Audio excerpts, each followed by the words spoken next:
675. SRR.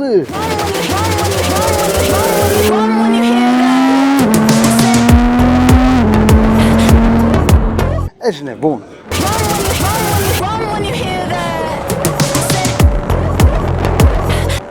Track Weapon. Bine, nu pe drum drept.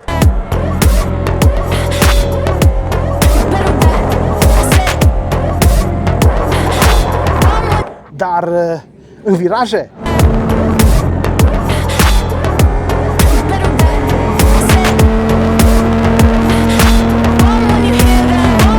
Foarte stabilă. Foarte ok.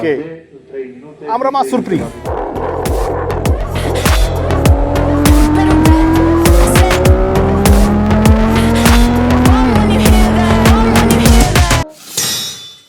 M-am dat cu ea și ieri și astăzi. Am scos undeva la 1.58. Wow!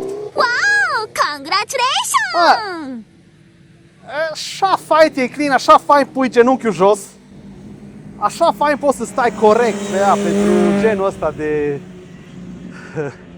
cum să-i spun eu, abordare. Că e altfel un pic, aci, nu e ca pe stradă. Sigur că poziția e foarte bună pentru circuit. Pe stradă e un pic incomodă, dar să știți că am venit pe ea până la Mureș de la Cluj și pot să vă zic că nu m-a durut spatele, nu m-a durut nimic.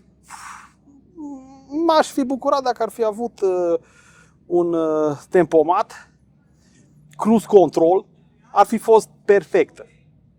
Cauciucurile care au venit s-au comportat de super minune. Am pus un 2.1, 2.0 pe spate. Nu-i mult pe spate, 2.1. Nu are atâta power ăsta. 95 de cai. Ioi! Deci nu e... Mâinățe mai tare. Și nu, adică nu cred că se încălzește mai mult de 4 liniuțe, știi? Față cât? Tot așa, 2.1. După cum puteți vedea, încă lumea se mai dă pe circuit. Eu targetul sub 2.0 cu această jucărie l-am făcut, așa că sunt foarte mulțumit de mine. 22 a doua zi, 1.58. Dacă mă încord, cred că scot sub 1.55. Mă bucur enorm că am reușit. Am și învățat poziția pe motoreta asta. Dacă nu te doare genunchiul când mergi pe stânga sau pe dreapta, înseamnă că ceva faci greșit. Și te țin mâini și obosești repede, etc. Nu știu poziția, trebuie să-mi ales poziția. Scotul flexat și te duci în spate, știi? Da, cât mai mult în spate. În spate ca să poți să te duci cu buricul spre viraj. Înțelegi? Nu așa. Cu buricul? Deci nu așa cu buricul corect, da? Ok. De aia ieși, te duci în spate ca să poți să-ți deschizi ok. Atunci țâța e la logo, ci. Da. Cum ar veni capul. Exact. Deci nu trebuie să ieși Deci te în lateral, întorci. dar spre față. Nu așa. Ok. Așa? Așa. Bineînțeles, puțin pe aia te și duci în spate. Pentru că tu de aici nu poți să te întorci din cauza că te ține piciorul, da? Cât te duci mai în spate, înțelegi? La asta să tinzi. Bineînțeles că forțele la 95 de cai nu sunt așa de mari și de asta poți să mergi foarte liniar și foarte fain, să abordezi virajul, ieșire din viraj, genunchiul pe pământ. Pe dreapta am oarecare emoții, dar culmea mă înclin mai tare.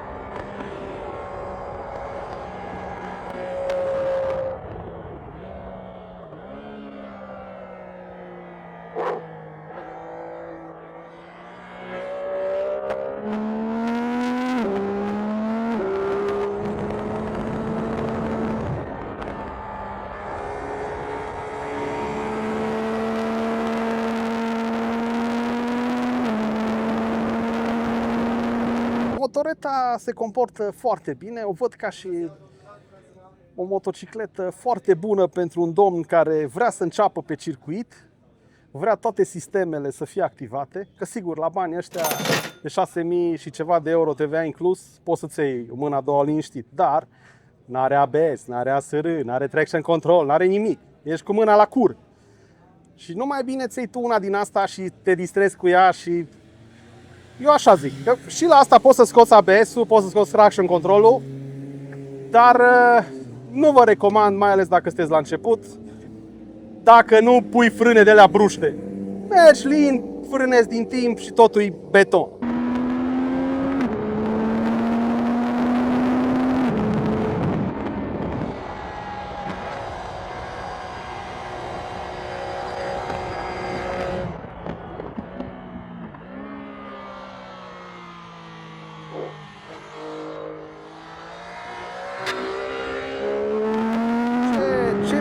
Ce nu mi-a plăcut e că în turații se termină foarte repede, adică ajungi la 10.000 de ture și imediat îți intră limitatorul ăla și zice da.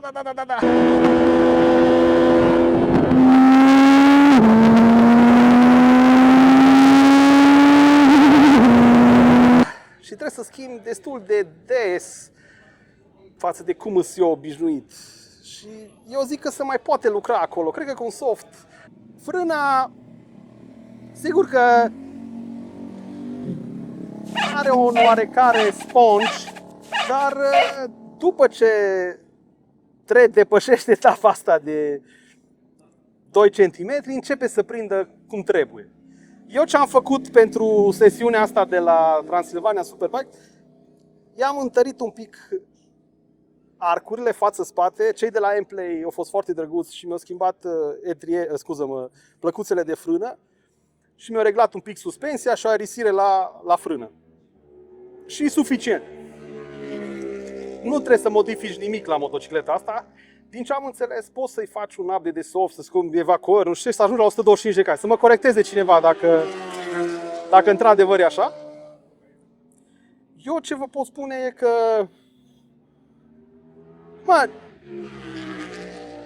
e foarte stabilă. Pe mine m-a impresionat treaba asta, având în vedere că inevitabil te uiți și la bani. Și la banii ăștia,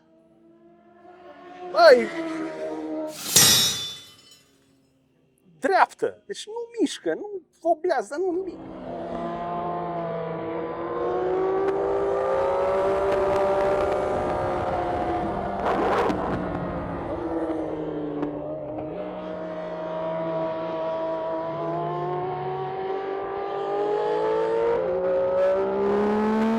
Nu vibrează, ceea ce puține motorete pot să zică, da mă, nici eu nu vibrez. Dar lucrurile promit foarte mult pentru CF Moto și sunt foarte curios cum o să fie acel V4, pentru că cred că o să rupă, mă, deci de asta am zis că vorbesc cu cei de la CF Moto România, să testez un pic, să vedem cum se comportă acest exemplar și după aia, poate, cine știe, când se lansează V4-le, să mai facem o sesiune și să vedem un pic chinezii cu ce ne mai surprind. Eu zic că e o motocicletă reușită, să știți. N-am avut ce să-i bag de vină, decât că eu sunt greu, am 110 kg la rece dimineața, plus toate nebunile pe mine ajung la 122. Și un pic greuț pe frânare și pe accelerare.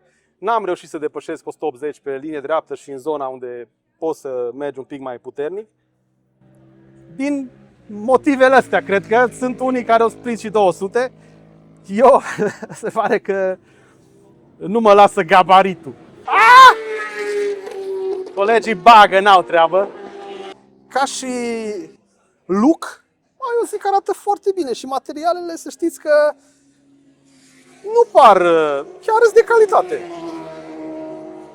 Sigur că display-ul e exact la fel și pe 450-ul meu.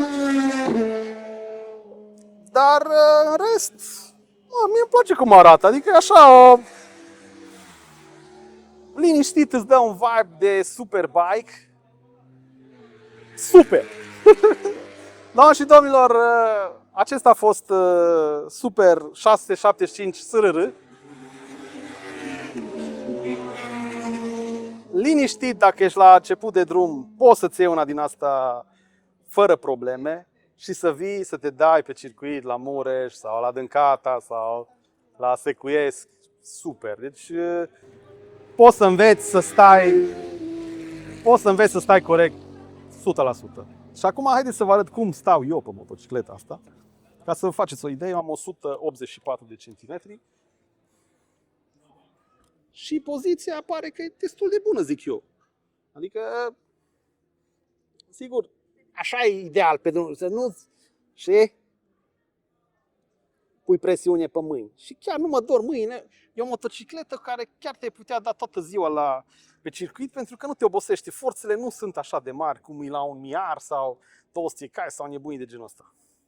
Și steering damper-ul ajută foarte mult. Nu mișcă. Eu zic că e o alegere chiar foarte bună, un raport calitate-preț, să vii, să te dai pe circuit, lejer. Chiar am depășit o grămadă de motociclete mult mai scumpe, dublu la preț. Dar, bineînțeles, pe linie dreaptă, da, toată lumea știe să meargă drept. Când e virajul, mai ales pe dreapta, un pic de caca la cur. Doamne și domnilor, pupi pupi! Și nu uita un like, un subscribe, pentru că da, I heart you all. Și nu uita cine mă vede, unde mă vede. Zic, bă, șerifule, dă-mi un sticker. Și cu mare drag aruncăm steluța. Doamne și domnilor,